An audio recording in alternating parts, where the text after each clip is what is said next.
We are on the record calling 21170-598. Midland Credit Management versus Kevin Hurst. Date and time for pretrial. No appearances. Good morning, Your Honor. May it please the court, Suzanne Strickarts, P44018, on behalf of the plaintiff. And your name, sir? Kevin Hurst. Okay, where are we on this file, people? Your Honor, we had a pretrial. You opened up a written discovery. We did send discovery out. We did receive it back, apparently unopened, indicating there was a written on the envelope itself. It had written, I'm reading here, I do not accept your offer to contract, all rights reserved, UCC 1-308, signed, and then it was a return to sender, Judge. All right, Mr. Hurst. We attempted to do discovery anyways. Mr. Hurst, did you refuse to accept the mail? Did I refuse to accept the mail? Yes. Sir, you can't do that. I can refuse to accept any mail that comes to me. And what the fuck does fruise mean? Are you like having a seizure or something? Because you have to be having a seizure to think that writing an edible highlighter on the outside of your discovery packet that you don't accept it is going to get you out of the legal donkey shit that you put yourself in. This is what we're going to do. One of the things she sent you were requests for admissions. If you do not provide proper answers to those requests for admissions, they are deemed to be conclusively admitted. Do you understand that, sir? Objection, Your Honor. Do you understand what I have said? No, I don't. All right, here it is. I opened written discovery in this matter.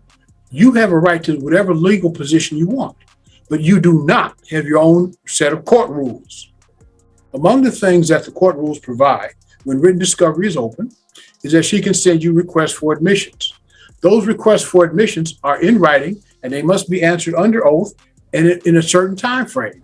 If they are not answered and filed in accord with the court rules, then they are deemed to be conclusively admitted. You will not be able to contest those things.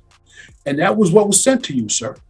And that time to start running those started with the day they were mailed to you. Your Honor. You don't want to accept it. I'm not even sure. I do not have any understanding of this is my debt or not. They just coming with these allegations. I'm trying to see and verify if it is. Then when they called me the first time, they should have sent out verified documents stating that the original creditor and who it was and that I truly owe this debt. Well, Your Honor, I just indicate that we did attach to those. They already Excuse me, Mr. Hurst. Excuse me, I wasn't finished. Excuse me. I wasn't finished. I wasn't finished. She cut me off. Mr. Hurst. I'm not going to have this. Right off the bat, plaintiff's counsel Suzanne Strickarts introduces the case, and Kevin Hurst fumbles introductions. His refusal to accept the discovery packet, daubed with all rights reserved UCC 1 to 308 markings, sparks immediate judicial ire. The judge warns Hurst that ignoring written discovery will lead to conclusive admissions and leave him in the dark at trial. This exchange exposes the clash between technical maneuvers and hard court rules. Your Honor, she cut I'm me not going to have this. Talking. This is not a clown show.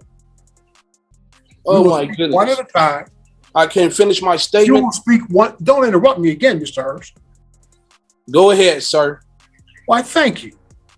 You will speak one at a time. You will not interrupt each other. You will not interrupt me. Do you understand what I have said? Mr. Hurst. I don't understand anything.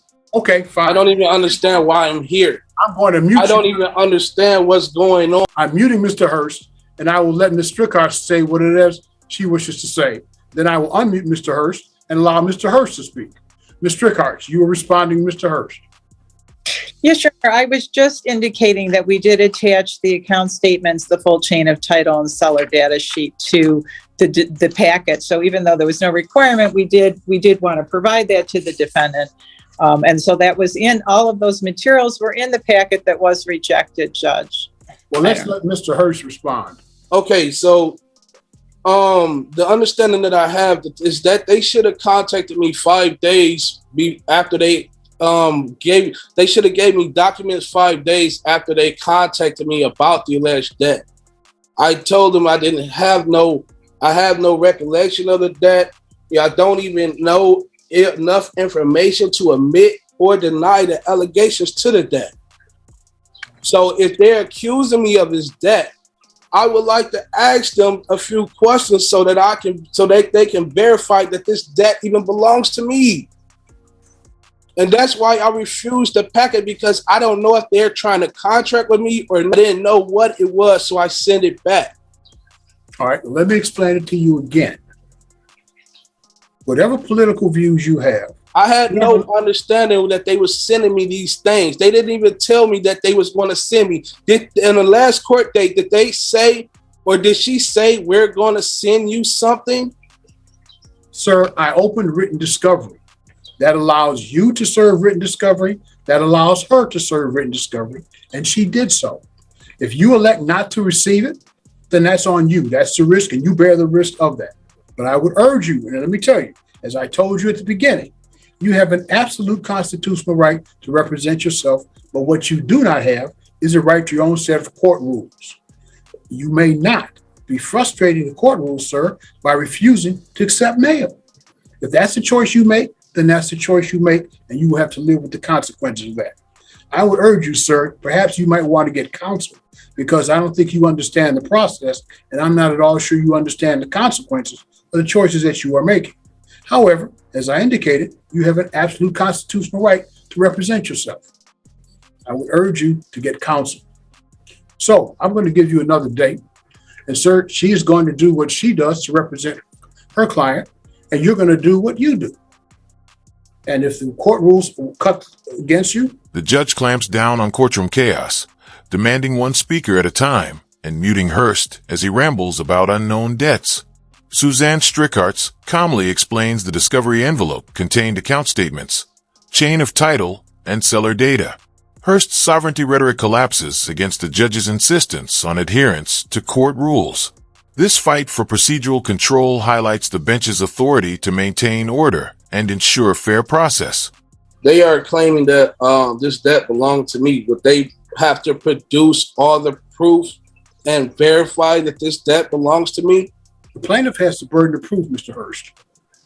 That's right. So she have to produce the proof that this debt belongs to me, right? She has the burden of proof. Okay. Thank you. All right. Judge, I'm sorry, Ms. Strickarts? Your Honor, would it be possible for us to receive a motion date for, say, mid-July?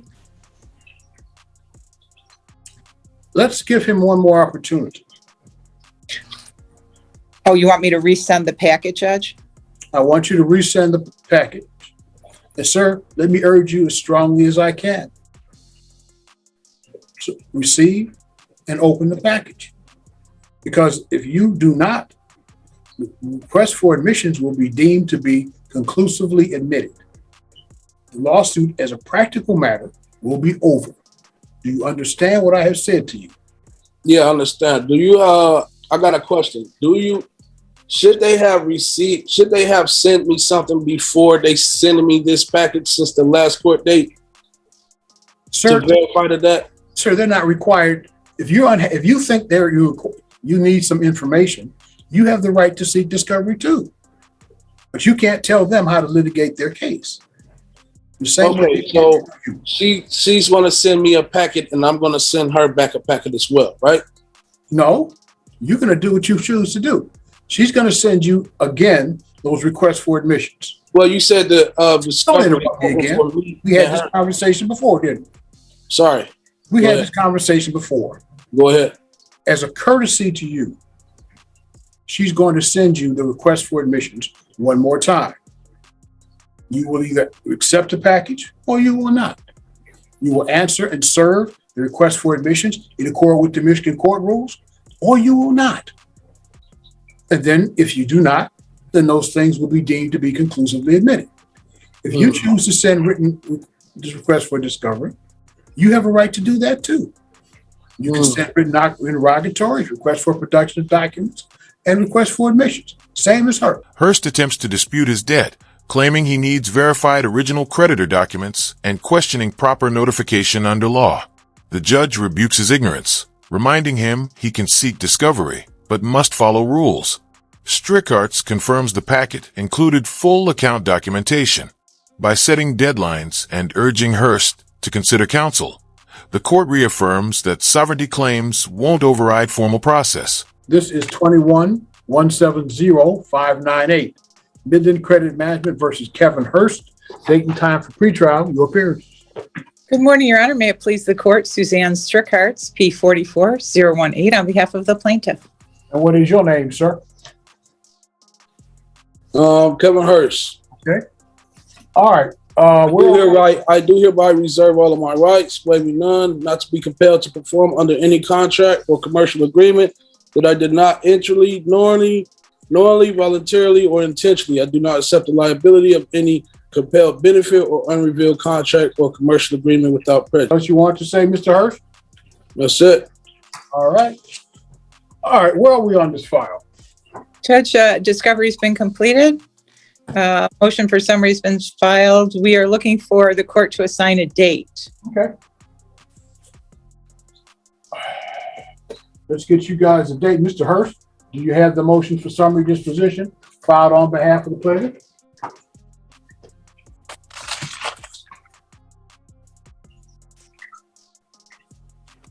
It looks like this. What's that? It looks like this. Yeah, I'm asking Yeah. you first if you received the motion for summary disposition filed by the plaintiff. Do I have it? Yes, sir. Yes. Okay. So let's set you a date for hearing and we'll move on. Does July 26th at 10 o'clock, does that work for everybody? Yep. Yes, Your Honor. Okay. July 26th at 10 o'clock, we will hear the plaintiff's motion for summary disposition. Sir, if you wish to file and serve an answer to that motion for summary disposition, you must do so within the terms provided in the Michigan Court Rules. We'll hear the motion July 26th at 10 o'clock. Again, sir, if you want to file an answer, be sure to serve both the court and the counsel for the other. All right, the court has had an opportunity to review the pleadings here. I was particularly interested in the request for admissions that was served by the defendant. Request for admission number 3. Does the plaintiff admit and have proof that the allegations against the respondent are true and accurate, with all documentation being verified, signature and seals? These were admitted. Number 4, does the plaintiff admit and or have proof that the statute of limitations has not expired to collect on his alleged debt? Plaintiff admitted that. Does the plaintiff admit, number 6, and have proof that the respondent had a meeting of the minds with Credit One Bank pursuant to the contract agreement in respect to full disclosure, and that said contract contains no elements of fraud by Credit One Bank? Plaintiff admits that. In number 7, does the plaintiff admit and have proof that Midland Credit Management purchased this contract from the original creditor and is now the new owner of the alleged contract and of the said debt that is owed? Plaintiff admitted that. So what we have is an admissions by our defendant of the validity of the contract, admission by a defendant that Midland creditor is a proper party plaintiff. Hurst again invokes obscure, all rights reserved formulas, but the judge presses forward, confirming discovery is complete and turning to the plaintiff's summary disposition motion. The bench schedules a July 26th hearing, explicitly outlining Hurst's duty to serve an answer if he wishes to contest. Hurst's reliance on sovereign citizen tactics and refusal to engage on substance highlights his disconnect from legal realities. The judge's wry reminder that procedure beats rhetoric injects dry humor into the courtroom. And then we have in our request for admission number 8, does plaintiff admit and have proof that Credit One Bank did loan their credit to respondent and that the respondent is only obligated to pay back in money to Midland Credit Management? Plaintiff admitted that too. I also note for the record that having reviewed the brief answer to plaintiff's motion for summary disposition, first of all, contrary to the court rule, is not supported by an affidavit. 2.116G4 says that when a motion for summary disposition under C10 has been filed and served, the opposing party here would be the defendant, may not rely upon his pleadings, but must, by affidavit or as otherwise provided in this rule, demonstrate the existence of general issue of material fact. Again, I note for the record, no affidavit was submitted here. I think it's fair to say that the pleading filed by the defendant is somewhat obtuse. I quote, for example, from the third page, the agreed upon proof of claim does not serve in place of the original account, for it is a conditional acceptance and not the foundation of an action, and does not become an original demand and amount to an express promise to pay the actual sum stated. In his first paragraph, the plaintiff, and I'm quoting again, plaintiff claims that the living soul utilizes an address in his answer, when in fact the address that is used there indicates that the living soul does not live at this address, but is receiving mail there. So the defendant has failed to appear. He has failed to support his brief answer to plaintiff's motion for summary disposition by affidavit as required by the court rule. The court has had an opportunity to review the pleadings filed on behalf of the plaintiff in this matter, and I'm satisfied. There's no general issue of material fact in this matter. Summary disposition is granted in favor of the plaintiff. If you'd be kind enough to send me your judgment under the 7-day rule, I'd appreciate it. The judge parses Hurst's own requests for admissions and turns them against him. By failing to contest his own filing, Hurst concedes the contract's validity. With no material fact in dispute, the court grants summary disposition and orders judgment. His final quip underscores that ignorance of the rules yields harsh consequences. Don't forget to like the video and subscribe to the channel, and we'll see you in the next video.